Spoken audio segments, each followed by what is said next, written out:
Tu vois, mais c'est Issa, la mission que tu m'avais confiée, c'est ok. J'ai checké les corps, j'ai trouvé son cas. Donc, je peux bel et bien vous les livrer aujourd'hui même.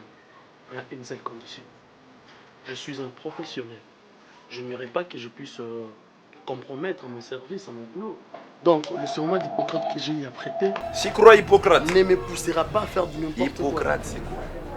Le serment d'Hippocrate, c'est en sorte, c'est un vœu que nous avons eu à prêter. Ben, Okay. Comme tu n'es pas du domaine. C'est pour les docteurs? Bien sûr que oui. Sur ce, monsieur Issa, je veux que vous me rendiez un service. Ben, les corps sont là. Je veux que tu trouves ton équipe, qu'elles aillent enterrer toutes ces personnes-là que j'ai, puis soutirer les organes génitaux. Ok. Je vais appeler Tigre et je vais appeler Narcisse pour qu'ils touchent un peu les systèmes là. Bon, je vous livre l'argent. Hein? Bien sûr que oui, j'ai fait mon travail. Bon, Astabou Chalène, vous rentrez chez vous, je veux faire l'argent. Là, vous allez faire un virement bancaire. Non.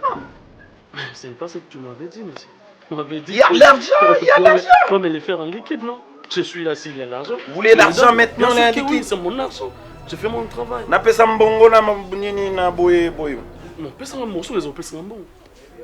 C'est du donnant-donnant. Tu vois, c'est à la coutumière. Quand je viens ici, on met une bouteille de whisky. Mais là, j'ai beau Whisky? parler. Bien sûr que oui. Subhanallah. Whisky chez moi dans ma maison. Mais on me les donne, non? Non, qui t'a donné ces whisky là? Astaghfirullah. Whisky donc? Edo, tusolola nani tangi tatana mukini. Edo lajo yikomi nango. Na yibite sokuza kuzelani. Nga na komi na posa yo bima na ndako nanga. Ukende pe kusala ya yufwaye. Papa, benga na molembi nga. Parle la linya lubani. Edo, nga na za ukora. Na komi siku ina posa bakoko. Opele kuzala kina vandi buyi. Neza kumona bakoko Edo. Na famille tuza ibelete. Na famille tuza kaka ngana yo. Nde tuza kuvivre na famille. Bande kumisusu to isola bango lukula tuza na bande kute tukuma kuvivre ngana yo kaka. Edo, faut tu vivre sa famille. Lelo kukuta nande kuno yo. Oyoka yibu ye komine bana déjà 5. Mais yo na lubuti te. Yo kanisi sengu na ngesa ya kuvanda kaka na yo moko. Nese la pose tout ça le be foyer atel lobby yo kufi boyi bienga na kufi na yibike bato ba kuchika na kusunga na komi kubanga leji na ngikomi kukendi lobby na kufa boyi na kutika yo na banani. Je vous dis, c'est imbécile m'a manqué du respect en plein air. J'étais là, je lui ai dit, Yarla, tu connais Avni Ngende. Et les gars a boudé. Je me suis dit, astaghfirullah, si Tigre était là, pourquoi toi tu ne veux pas marcher avec moi? Tu sais bien que moi, Congo, je ne connais pas le chemin de Kinshasa. Mais tu préfères de rester, prendre l'alcool et puis faire n'importe quoi et moi, je reste seul. Alors Sylvain avait menacé, tu allais dire quoi? Tu n'étais pas là. Et les gars m'ont insulté. Il a craché sur mon labine. Il a aspiré sur moi son mélawai. Papa, moni na solo ki atana Gloricia Matondo. Après singa pe conseil, alobi que moi la mobile il faut en moi aussi. Pour ça va foyer. Mais papa, tu connais bien va vivre vite au vivre. La minute où on a un musalamu stabilité na musalamu longa, tu connais na pas sport na boto ti. C'est juste les gars qui n'ont que tous les mois après sur moi 10 mois 20 sur mon lamba. La minute où on a ça dans le côté. Et alors aux engagements moi na battu, moi ça battu. Aux juillet après au santé, le bicha besoin de raison na mutona. Et on a vu papa to pesa na temps na temps. Donc si quand on ndenge toujours que ne bosso inza masunge que no musalamu malonga Mo zo banga makambile kele ngana diama. Que lobby ba kupo de lobby mo mususu. Que iwani simbili susu. C'est ça la réalité à vie. Non, tout ça n'a pas lié. Et je suis resté comme ça. Eh boss, tu as mon numéro. Et le Gilles, il t'a appelé parce que... Comment t'as appelé? Mais parce je que les fallait gars... m'appeler. Moi, j'étais ici là, avec ces bordels de merde. Un monsieur costaud comme ça. Il avait de la chance à cette fois. Tu la connais? Yallah, on est en train de frapper là. Comment on dit? Oui, attends.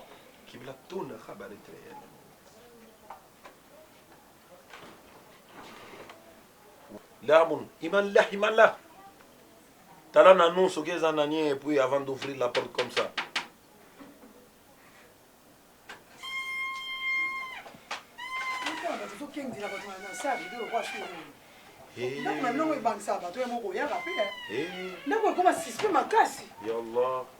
tobeta porte maza tobandaki awa kaka bofandi awa ndenge boza te bofandi na bino kaka apo totindaka ya odoka biso na porte na okota criminel Et si au côté déjà au fandi. isa kosaka na tuna bambo saki ya Astaghfirullah. mais what nini ngosani what hello oh what telema na okefanda kuna biso tosumba Telema au fanda kuna comme ça non solo na maman. isa Ya diama biso pe kali munla. papa imani bana yebise biso tosola mais toyebanda kuna ko toza Ya Allah, ya diama. mwana kaka Olingi nini? oka nazo répondre ngai Bon, il y a Tigers. Au fanda libanda to solo na nano na maman. Ça va. Kulma, je t'en Eh, salam. Bonjour Issa. Bonjour maman. oyebi yo moto apesi mbote Mais apesi mbote nazongisi mbote mabenini esa nasali. en tout cas o mama leki nofani ona mana obetelo lisolo leki na ngayo na ndinga Ozomona sikoyo. Vous venez comme ça, vous dérangez la tête des gens directement et puis Maman Fanny aye et là maintenant je pétais les plans. Et vous dérangez la tête des gens comme ça, Madjama. Maman Fanny. Naza, comment on dit en lingala balobaka nini na. ayebi déjà que ça Issa, oza mwana entier na nga diamant. Oza pe mwana nga. Oza mama leki no ya ko souder te ya makila vraiment soba katisa. yebisa ko memaka ye Makila na ye mwa pesa pana. oye muso ya okanisa ke bokuta ine ka ndinga za boye do ye na nsima na ende mama leki no pamela misenga do na mana obetele lisolo Senga oyaka na Dubai kuna. oyaka na Dubai oyaka na mwana Gilles pa na Emmanuel donc moi ça fait Julien Oui. Julien Mapuya donc Je ne connais pas trop là. yakutu pamela osomona ye Yende na mona été. yango Je vous ai jamais vu. azotungisa ne oyokanga na yebisa koke tozane na ndako ye yebisa oyebisa biso ke ozoya omona oye te mais lelo akangami na ngaka abiyeya tokenda tano isa nda akoma Mais c'est pas normal, vous venez avec une grande personnalité. Balobaka bongo une grande personnalité.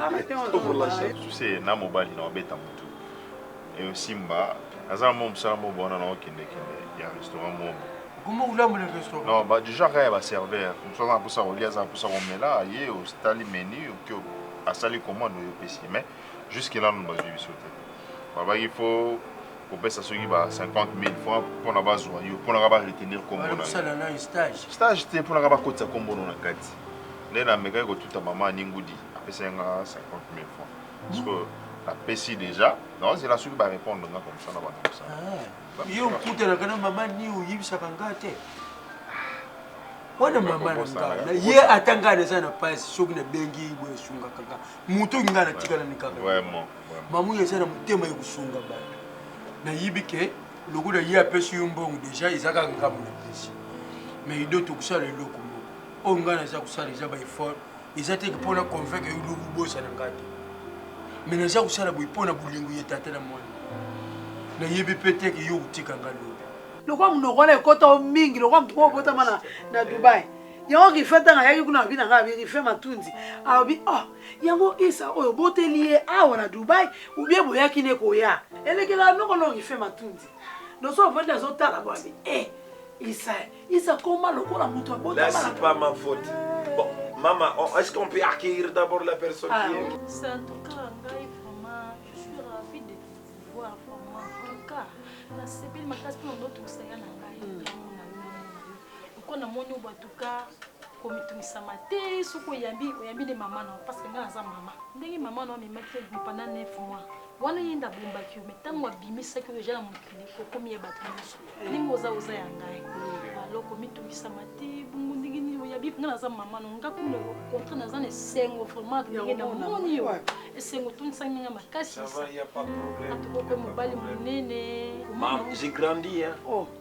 Moi yo bota Non, apparemment je suis devenu un homme. Si. Non, je dois vraiment me marier là. Je dois chercher une femme là, Déjà, pour un peu avoir des enfants, ah, ben oui. cacher mon ami. Ah, ben oui. Ça me la voit et tout ça. Ah, yonde. Kaka bona ebiso. Na sali l'examen nyonso. Mais un jour remarqué, vous en avez un problème beaucoup. Nous avons ce qu'on appelle en termes médicaux, nous avons une insuffisance rénale. Donc nous avons un problème de rein. Barre. Oui. Nous avons un problème de rein. Rein na yo moko eza endommagé. Rein eza ka côté moni awa. Eh musisa. Donc rein en quelque sorte na ko expliquer au nini et permet à force ya moto. Du côté awa na colonne awa disons dans Congo comment ça bassin bassin hein voilà pour na expliquer yo donc rien à la gauche ça a un problème d'où il faut passer na opération papa tika na pardon tika ko opération na âge papa pardon le babo était maman yokate yoka et ça relo comme papa opération na moi ça très coûteux sikoyo na ndenge na yebi yo mama odaloza patiente na ngai clinique na ngai za en partenariat na ba mindele mo ba uta na Suisse donc ça tombe bien ba koleka na clinique pour na koya ko sala ba opération ya ba nyonso baza na problème wana sur scène na koti ki kombo na yo na kati papa makasi ezate bakupasola nga bambele na kutambula ndenge nini makasi ndezu nazoloba na makasi ya nzoto na age oyo yanga baki kusala baopération papa luka ata solution ate bakisa pama na mela maman solution mosusu ya kosala eza te ezalaka il faut leka na opération yango na obi ke vu que baopération oyo ezalaka tellement coûteuse okozwa nayebi te soki ozwa mbongo wapi yango moni ke eza opportunité ya malamu santé papa nalobi yango papa ekobandela wapi na kosuka wapi mais kasi to bosala nde okoma bien te mama nakufa yo lingo ozalaka bona maladi na nzoto papa te nga kutu nasali yo faveur mama eza kutu information moko ya malamu mpo baki mwana nga nzambe apambola yo na oyo osali parce que opération wana ça va dans de 20 000 25 000 dollars so ngai occasion emonani mama hein et comme ça les côté tu seras sous l'anesthésie basa l'opération et puis na kolandela yo malamu et là on n'a pas ces ça mais vous en avez koko bakoya kotala yo est-ce que tu n'as pas une famille maman docteur nakufa te pardon sala opération mais nakufa te papa nakufa te pardon nga nazaka docteur nazo traiter nzoto mais mutabatela molimo eza nzambe oza chrétienne non osambeli nzambe oleki na opération nyonso koleka normal nabenga na pasteur abondela mpona ngai abondela fo mosala ngai abondela nano mais bango bazobanda à partir ya lobby aussi ça samedi soki ozala prêtre lobby t'opérer to mercredi t'opérer yo te papa nalala te nalota ta ndoto lobi nalala lobi nalali lobi wana comme ça omemi ngai kaka lelo lobi papa tokenda ta yo moko mpe misanga lelo na lobi wana uye kozwa nga tokei ça va mais il faut être fort maman nyonso oleka nango normal il faut tosepela bakeza occasion ya bien nzambe alingaka oyo bapriere nango moninga nzambe akizosango merci papa merci bon nzambe abatela yo abatela ozala mpe motema malamu na ngai nzambe abatela papá Mayuyu chéri papou de papou mais est-ce que tu peux me permettre de sauver mon bébé? Je vais répondre par rapport à retard au Naïli parce que tu sais que ce n'est pas de mes habitudes, il y a retard. Et surtout que nous avons un programme pour le sport, mon sport je veux dire, on critique et lui qui sait qu'il a retard parce que on a gagné contrat Mongo, Yambongo et Pelé. Yadiam. Opesinga mukongo nga tosuwa no yopesinga mukongo tala ngai pe ya nazoka pardon mtu esanga pasi ya ezalika muntu esala pasi te ezalika muntu osolola ya nazoyoka Suppose au kanga opesinga mokongo yaya. Ya moto ezosanga pasi. Non, yaya oza signe sabotage. Oh, Fanny, ça n'a pas pardon. Naza pour sa discussion témoin ça makasi. Ngayo. Moi eza makasi yaya. Est-ce que makambo nyonso ka tout ces temps oyo voyage kinda Dubaï yaya. Est-ce reconnaîtra te que tika mwana? Na reconnaître te pour ani. Non yaya so. Ngam na boti bana na ngami balé. Na ye bateke na bota bana. Na yebi nde naza bona mama pasa. Na yebi très bien yaya. Na sir nazaka na tenter ya ko expliquer yo makambo oyo elekela kanga. Naza mutu. Mote mezo sanga pasi mais mote mezo sanga pasi. Bino bokoma condamner ngo ndie na sala erreur. OK na sala erreur te so bino bozai ka place na ngai. Bonga bosaka même o ngapi na sali. Loko bozai place na ngai, bozai place na ngate. Yango bino nyoso bobando condamner nga. Nyoso mona mama boti bana na yemi bale ya kitoko ya mibali. Akendo boka ba. Na mona fulu moko te. Ba mama boka bana ba irresponsable. Yango mona kanga na bima na zanga na poso ebiso makambo. O elekela ngate mobali wana sala nga mabe emilia ngai. Bino boyebi azora nga na za mona mukie na boti bana nga na trop jeune. Na vandi ndenge na kanisa kana mandeko kokanisa boyebi to kola na esa mno na bilelo so na bali na boti na ebite bana nga ba ozala bo. Mais l'homme propose Dieu dispose. Nous avons disposé qui na ndenge na ye. Nga na kende bino yoso boseka ngati. Na yo ndeko na nga moko mwana tata na nga mwana mama na nga. Oseka ngo chola nga. Na nga kotela nga na azoka par na nga. Na yo zaki lokwa meilleur ami na nga. Mais ko bakia yanga na boti te weza charge na yo. Ya charge na nga te oui. Na ndima ki charge na nga nde na monene na kokela ki. Nga pona nga na posa na kende ko bundana na bana nga nyoso mibale. Mais tata na bango lokwa azaki matata ekonda wana ndoki wana azwi mwana moko akangi mwana moko atikali na ye ndenga akendaki na isa wana nake kobunda bunda nake bobanzela matati nake kula nateki babilokosi na bundani na luki wana mwana berikala nazotindela nga mwa mbongo ndamu meda muku nazotindela nga mwa bambongo ala wis kwete atindela nga mwa mbongo abina nga yaya yo amwasa makasi fo bunda na bunda kande na se retrouva kuna na Dubai. Na boya na nga pe kopesa bino position na nga naza wapi na bunda penza ti lelo moni nga na yebo na ekozonga leki na nga esanga pasi kokanisa te ke yo ka pasi koleka nga ngamu na mima bango nefu ngo na libumu na nga ngamu nazoka pasi makasi fani mutu akoso te nga nazoka pasi na yebi te akufa mpo na kenda koluka esika bazalaka kala balabala nga babima deja kala bayebi te esika bakoma nde naza boye motu eshofa nga yango omoni nayaki koyebi so na bileki na nga nayebi te tala kokondane nga te yaya oyebi ekomela nga te ya diama oloba tous ces paroles oti koloba tokondane o te tosala bo ceci cela na français balobaka les vins il faut les boire tout cela o ekomi o siko ese komi déjà diama yo loba ke to condamné to condamné par rapport ya ba acte parce que yo na mobile na yo que ça soit bokabona ki quand même ozana number na ye oza numéro de téléphone na ye ba WhatsApp et comment ba Facebook eza moyen le plus facile o donc ko rencontrer même muto azala wapi ya to condamné o kaka ato matso kiti dans les temps des anciens des acquis que to luka numéro ya Fanny Nandimi na ngalo ko bina ndima to nandimi na ngapo yango na obaki e comment liyo te mo comprendre ezate siko sunganga na yo to tambola to luka lokwa yo za muto yebi kishaso mingi na bungi na kishaso mingi yo meka kotunela nga ofanda na mi ofrekanta na milio bato base belé en tout cas vraiment sunganga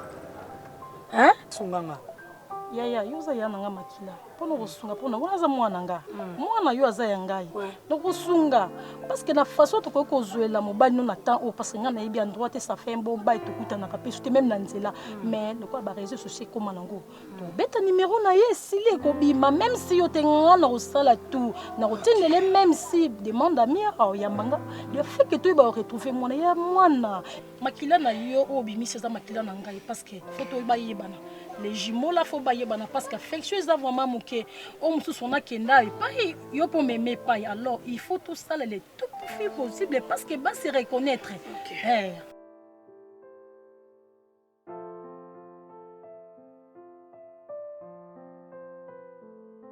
Monsieur Issa, j'ai beaucoup d'estime à votre personne.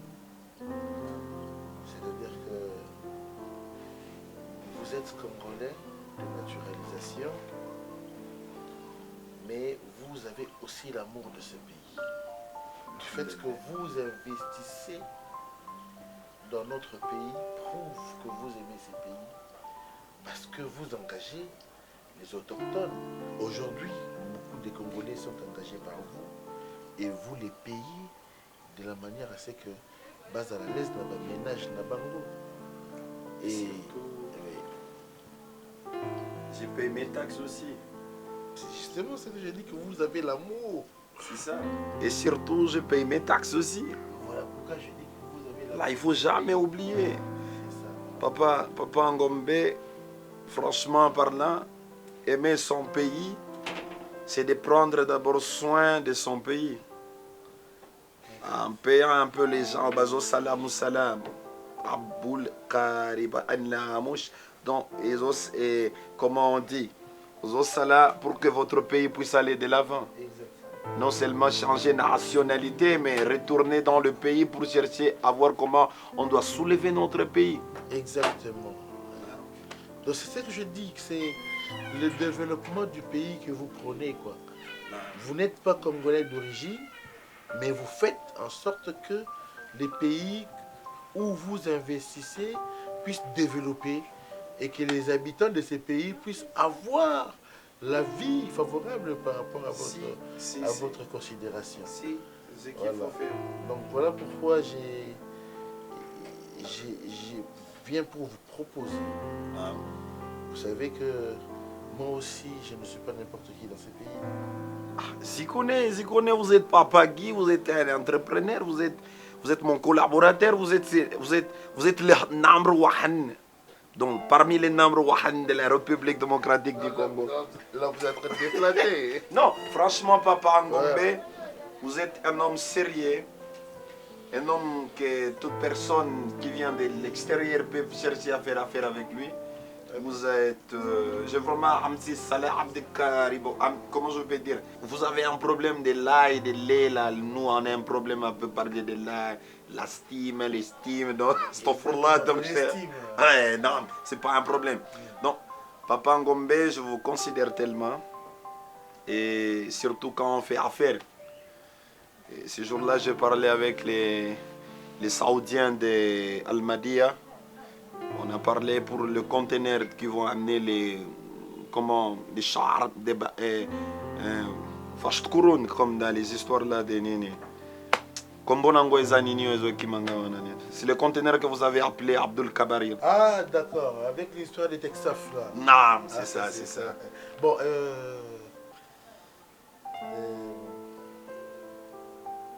Monsieur Issa, Non. je voudrais, c'est vrai, on est dans les affaires. Je voudrais maintenant tisser de relations plus étroites avec vous. C'est-à-dire quitter de l'ami à la famille. Vous comprenez? Moi, je suis marié, tu le sais, j'ai une fille. Ma fille a très bien étudié. Elle a fait de très bonnes études. Vous connaissez, vous êtes célibataire. Endurci, célibataire, endurci vraiment. Endurci. Célibataire endurci. Non, mais endurci, donc j'ai pas connu les femmes, je suis dans les business. Exact. Donc, Mais vous n'allez pas me dire que vous n'avez pas le goût des femmes. Astaghfirullah, les histoires des femmes, je vois les autres être empoisonnés, les autres se suicider, comme Abdel Majal. Il s'est suicidé à cause de femmes. Il est ici, là, moi aussi, un jour, il a trouvé sa femme sur les Abda Karim de son ami. Non, moi je garde mon cœur. Je préfère avoir un donda et ça se fait. Et si je te mettais à cœur de demander la main de ma fille. Allah. Tu vois, j'ai les affaires, j'ai de l'argent. Tu as de l'argent. Et si aujourd'hui, j'ai commencé à me préparer pour t'appeler Bouffier. Yangombe. C'est question d'intérêt. Nous devons sauvegarder nos intérêts. Ma fille, de mon côté, je prends le risque de la préparer aussi. C'est parce que nous avons peur ici avec les mouneurs. On peut t'arrêter comme ça et puis au Kota Makala et puis votre prison c'est vachement bourde. Donc c'est comme ça. Bon, Yangombe, je suis vraiment aimé, si je peux le dire. Je vais réfléchir à votre proposition. Je vais voir un peu ce que ça va faire. Mais si c'est dans les cas d'affaires, il n'y a aucun problème. Il n'y en a aucun. Donc on fait l'affaire. Et puis on se marie, tu deviens mon beau-père. Comme chez nous là-bas, le bien du Djama, ça ne se transmet pas à quelqu'un de l'extérieur. Exactement. Donc c'est pour les fils, les petits-fils et pour que la famille soit comme ça. Ça vous avez rencontré mon souci. C'est ça. C'est ça vraiment mon souci. Yangom, accordons-nous à dire qu'on est d'accord. Je suis très bien. On dit, chez nous on dit, Alhamdulillah. Non, Alhamdulillah. Alhamdulillah. Bozolingana lo balingala, vous ne voulez pas parler notre langue. Alhamdulillah. Alhamdulillah. Et là, ici, le Kumunanzambe. Ah, c'est bon. Bon. Koualiba, vous partez déjà? Je pensais que c'était une officialité. Non. Bon, on se dit quoi? Bon, je vous appelle, on doit voir un peu la femme de votre monsieur là.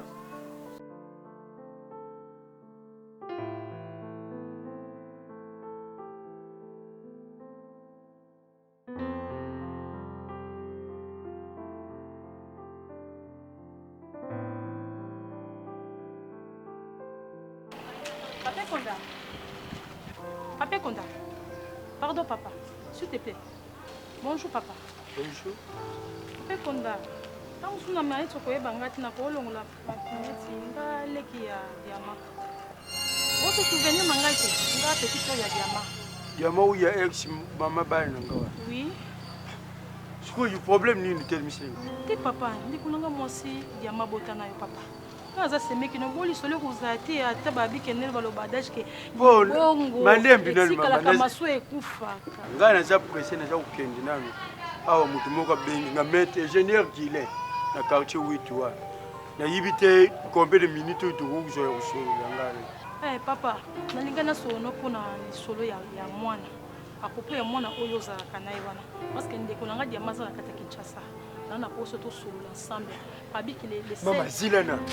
Yuba tindi yu amvutimatu mupepe nini izuyo. Semeki. Nana tindi yu makama bana wana yokutu. Mais bino vous avez sonné te famille. Bino vous minimizanga na sana iloku te. Ke bana diama bungira ngate bu traumatiser mutu ye diama.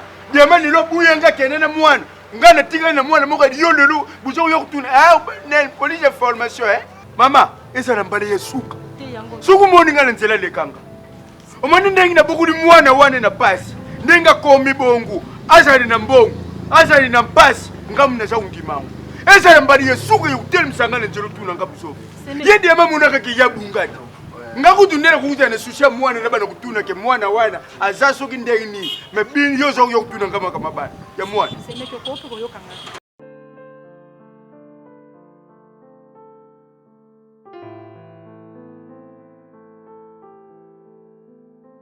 Papa, quand j'ai besoin de ma femme, la benguier, est-ce que tu m'écoutes? Oui. Ce que mon ingénieur pour ça, moi, c'est en bouteille chez Zali, j'ai toujours été full. Tu comprends? Le cabanzila serpenté, où il a ma bosse nanga. C'est quoi ça? Chérie, j'ai quand même besoin de te parler. Il y a qu'à te sur là, parce que moi aussi je sors.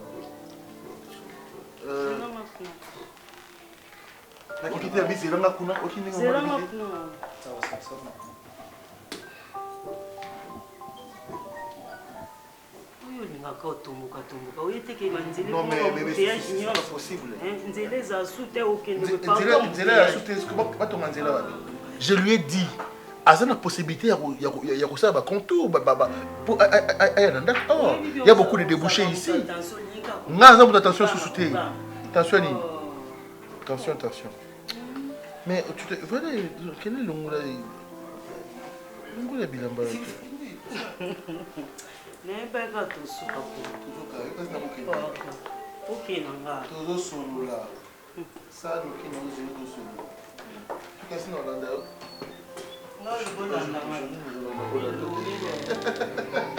Yo! Eunice. C'est délicieux.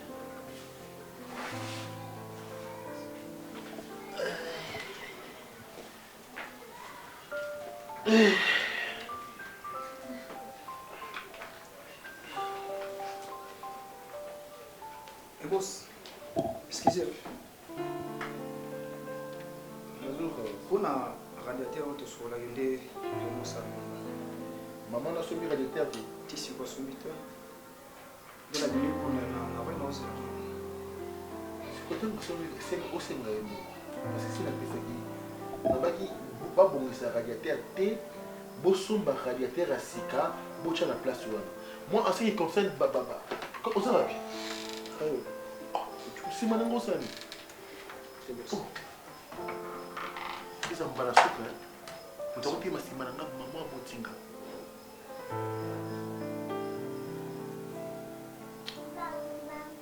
Michel, vous sommes bien radiateur. Ah. C'est bon, on va arranger ça. Mais chérie, radiateur au son bité. Hein? Oh, ça est bon, moi. C'est là qui. Ça va être qui? C'est bon. Là, c'est là. C'est là qu'on a été. Ah, c'est là quoi? Non, ok, man. Non, ok, c'est bon, ça ici. Oh, c'est bon. Non, ok, c'est critique en ressort. Ça fait débat pourquoi, chérie? Maman, ce que mon équipe, c'est qu'on a qui on a fait que les petits caotés. Voilà, on a un problème.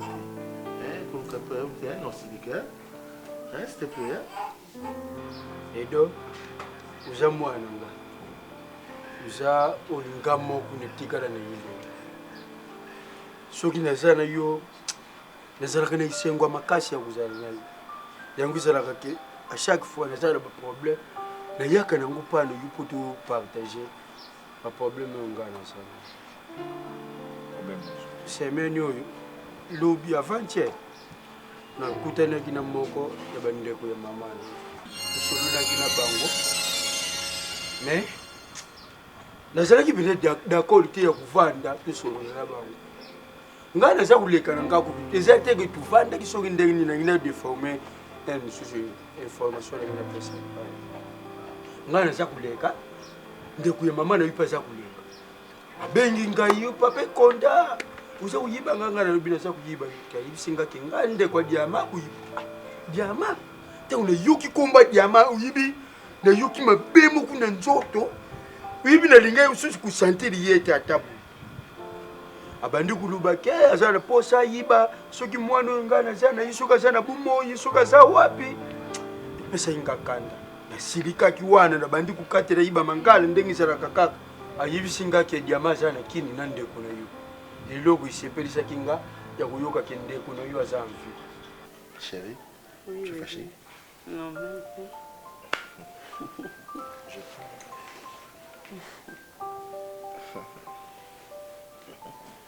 Alors, on va maintenant parler. D'accord? Allez, bien. J'ai pensé à notre fille. Elle a fait ses études à Silici. Et ce qui ne va pas poser problème, c'est que à Osala, ça c'est une évidence. Et le coup, ils ont préoccupé dans c'est que lobby, tout lobby kuna a une fiancée. Ah moi là c'est ça le problème. Fiancée au moins on a eu à quoi présenter Ce qui est à Moutonga n'a évité, j'ai du mal à accepter ça. J'aurais du mal à accepter ça. Mais, tellement tu soignes qui n'a eu ma casse. Oui, mais il y a la focaliser la solution tout bandian. Na titi na yu changer. Moni tiolo ba mamunyo soto na m'intéresser pour natena. Mais ko ba keno ndeko nanga sana Kinshasa papa. Et en plus oyoki message wana ke ndeko sana Kinshasa, toi tu étais toujours monté. Au tiki ya kende 100% ko yeba ceux qui baza wapi. Ceux qui bavandi wapi. Ya mazana mwana za Kinshasa ça problème te bavandi wapi. So ngavu na bana kulandira pele makamba diama. Est-ce que vous comprenez? Et ça na makambo. Et yo mona ngamba chana ne? Papa. Ilu bana ngota ba. C'est là nous. Okosa kichana n'est pas mobali, pas mobali ne so ko pas mwasi. Hein? Oye tigara kaka tsara kabana. Na sana pusa mama na yuki. Est-ce que mwana oza posa ne? Mais oui déjà ça. Aza wapi? Aza envie aza na Kinshasa aza wapi? Siko Kinshasa ngana bana kutambula kana luka place ya ja. Yo zi occasion kutani na mutu ayebi famille mwasi na yo papa. Mwana zali okoluko ibate suka aza wapi? Parce que biso na ba degré en relation tout ça nango. Je trouve que Issa, il est célibataire jusque-là. Issa n'est pas marié. Alors, non pas na ébiciété. Mais je pense que je vais tout faire pour relier ma fille à Issa. Et là, j'ai de l'espoir que mon enfant a un ménage adéquat. Et ça sera aussi judicieux. Papa, tina Kinshasa liba ponela ka bato mibali. Siko ingana bana kumiso bisala miso ndeko ile bana kutuna mwana za pa mona kile sutuki libango. Oyibi ke songale beba ina diameza pona bande kuna yiwana. Ke mubande yote diameza na couple bile simba kate yo mulayi mbinga uza kulenda mbale mkushe. Ngana tula. Pona ngani fona mona mbale tuli. Basi nizo za kukela ulinga baza kuboya ye. Ikole diamema dubacha. Alingashi ko ina bana kubeta mesolo ba mona ye azara kupesa ndeko. Azana rapport monti na makambo mosi na odiama. Siko yishile ndeko nanga mobali aza wapi. Na posala mona ta ndeko nanga na misu boye papa. Siko ngande na boti ubu na boko liyo. Ba ifalo ngana sana za kumona kunyora ngwa. Ngamu kuposa na ngakutisa makasi te lokula yo poso jana. Posa ni tozala na yo to vivanga na yo awa. Mais les problèmes est que no yebisa na zana ndeko. Ndeko ngwa zana Kinshasa papa. Diama siko soki c'est quelque chose diama ko kota ngada mno. Moi na za place boy soki yo okende te. Na nzila banu kumona pe buitu zonga na diama kakabu. Tele ba ajo itubuele tuye kujona ba ajo ibu. Ngana kusali fall kashi. Soki na mukolu na kumona yi parce que déjà il est qui. Na yibite soki na kumona na yi wapi. Lokola bazala kini sha mukie tukumona bangu kaka. Mama, soki papa edo na yibi kusana susenge ko. Okumona yi kaka. To yo kumona yi. C'est que c'est émission déjà kasana mobali, c'est ça. Na sololo na ikutu makambo na te. Mais ngana olinga te ke osala mwana choix. Ozomo mwana biso ndazana. Aza quand même muto atangi ba classe na plus azara maeli ndenga se comportaka façon d'être ndenga zaka na yebiki akutanka na muto bien papa